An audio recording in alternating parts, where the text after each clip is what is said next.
I like to tell stories.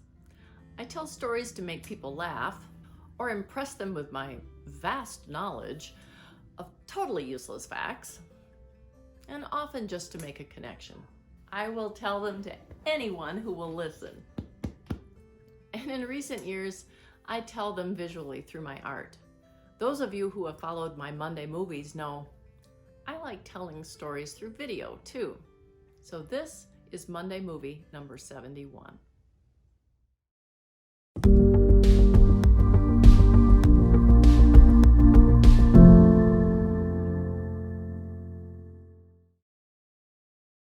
I've told you stories about backyard birds, wild animal encounters, and my wildest dreams. This collection of 26 cut paper sculptures is now being released as a new series called Little Stories. I come from a long line of storytellers. My dad was the master at it.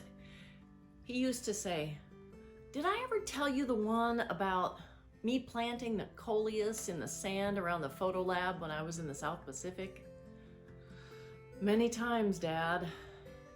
"Well, that's okay, I want to hear it again," he'd say. And truthfully, I wanted to hear it again too. So here's a story for Dad, because you don't always know what ordinary things your last phone call will be about. As my sister and I packed up our father's Florida apartment, we were numb with grief. I looked out the window to see a mourning dove sitting on the railing. I instantly realized who she was.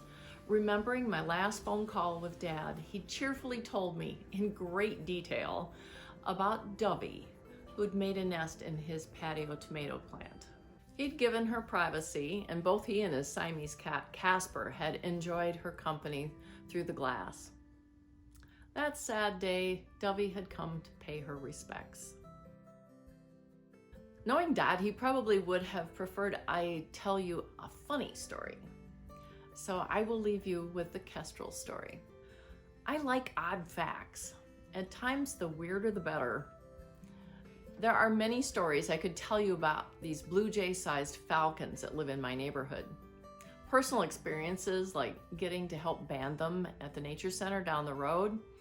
That was bird nerd heaven, I gotta tell you. It was really cool. And the day they invaded our yard and were up in the treetops screeching around with these shrill cries for hours on end. What was up with that? But hands down, the best thing that I know about kestrels is that they can see ultraviolet, and they use that skill to follow the pea trails of rodents so they can hunt them.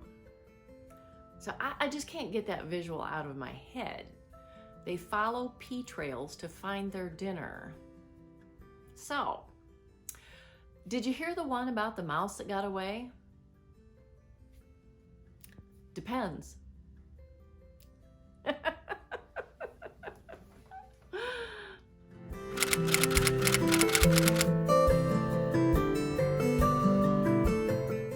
I'm Wendy Bale, a visual artist and storyteller in Western New York. You can find my work on YouTube, Instagram, Facebook, and at wendybaleartfirst.com.